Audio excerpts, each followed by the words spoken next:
It's been a long time ago when I first encountered the concept of blind spots. Now, I'm not talking about the blind spot in your rear view mirror or side view of your car, because they exist no matter what car it is. There's a blind spot somewhere.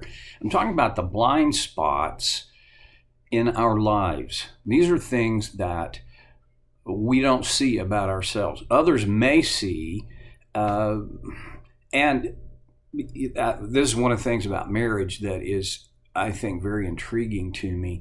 That my wife Debbie probably knows my blind spots better than anybody does, but for a long, long time, she was afraid to ever say anything to me about my blind spots, because one of my blind spots was I was easily angered by people close to me. Sorry, it's not funny, but in partnership with Christ, I've been trying to work on that, and I'm minusculely better at it than I was a few years ago. All of us have blind spots. I think one of the blind spots that a lot of us may have has to do with what are our highest aims and objectives. What are our most important driving objectives? I mean, these are the things that keep us who we are. I'm not talking about preferences. I'm not even talking about priorities, because priorities shift according to the needs. These are values. One of the values that the Apostle Peter offers to us, and there's just such a thin line between what God offers and what he requires. So you get to decide. I think this is a requirement for a life that works. And if I want to live my life according to God's design, which is, in fact, the only way that my life is going to work, one of my values has to be that I no longer live to satisfy my old, selfish, self-centered, in fact, often evil desires, but now for the will of God. That's what Peter writes in chapter 4, 1 Peter 4, verse 2. As a result, they do not live the rest of their earthly lives for evil human desires, but rather for the will of God. If that is as high a value as I say it is, it should be detectable in the behaviors and decisions of my life. If it's not, then it's simply not a value. Well, let me back up. There are two kinds of values. There are our stated values and our actual values. Stated values are just what you tell people it matters to you. These are the things that we tell people are important to us.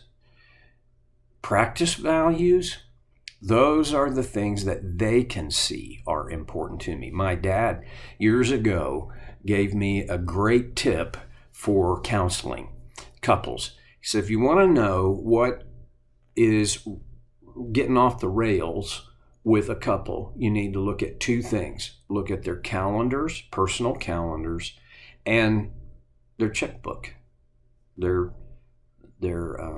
income statement, not their budget. It's their spending patterns.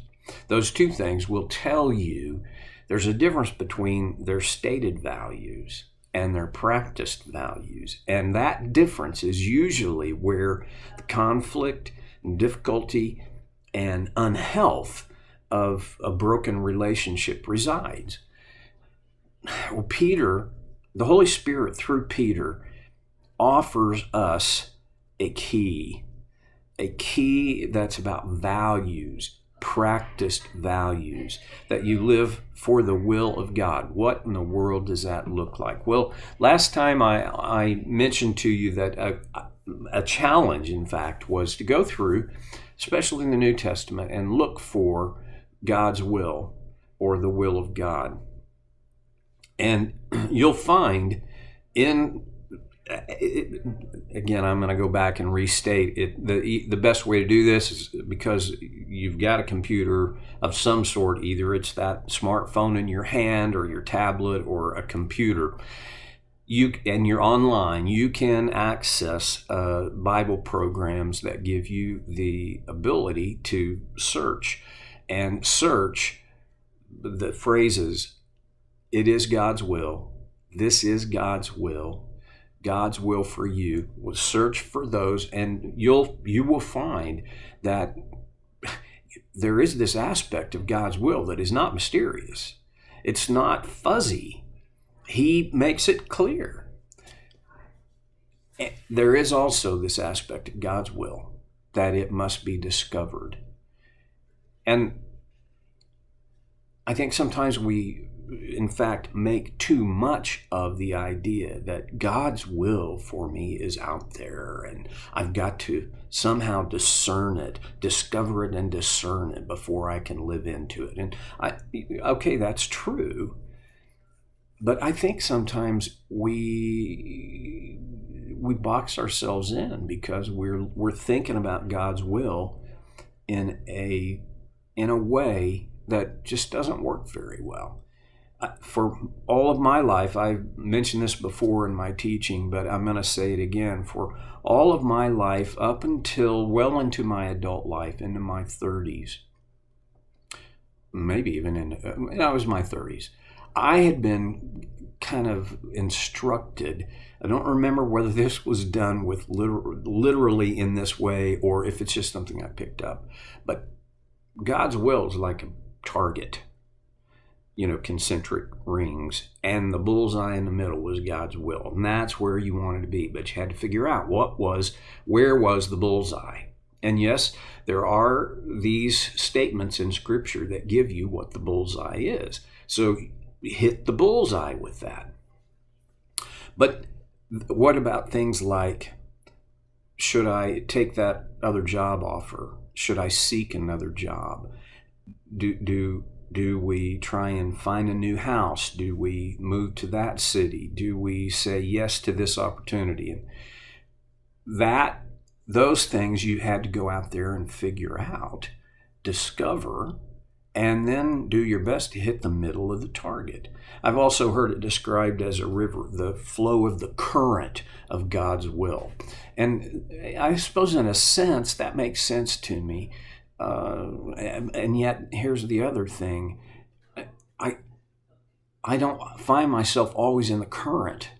I'm trying to stay in the river, but not in the current. So if there's this current and then there's the rest of the river where the current doesn't exist, is God's will only in the current, or is it, oh boy, it gets fuzzy.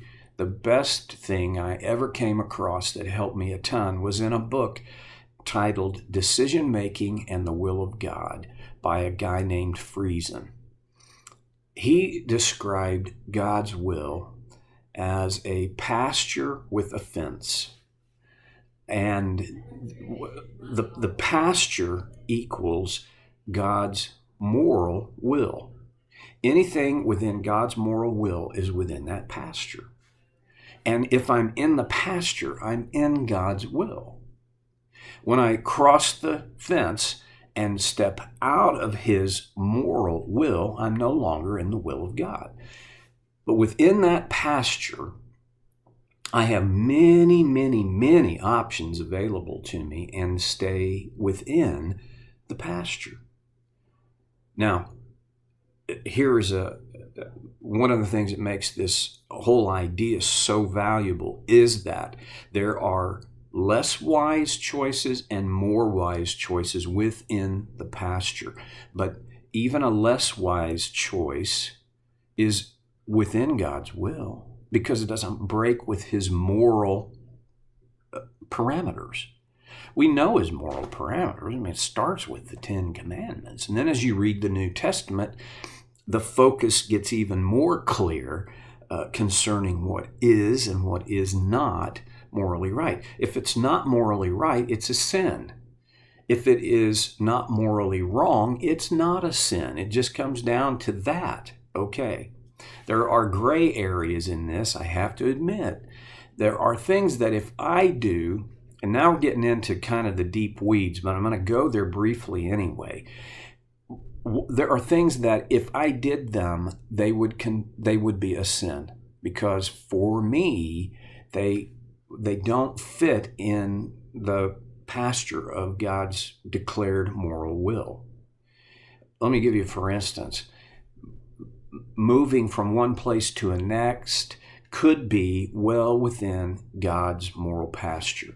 There is something, though, in the morality of that choice that colors it. It has to do with, what is my level of humility in this? Am I moving into that neighborhood so I can prove to everybody how successful I am? Or just the opposite? Am I moving into that under-resourced neighborhood just so I can buff up my resume about what a wonderful, altruistic...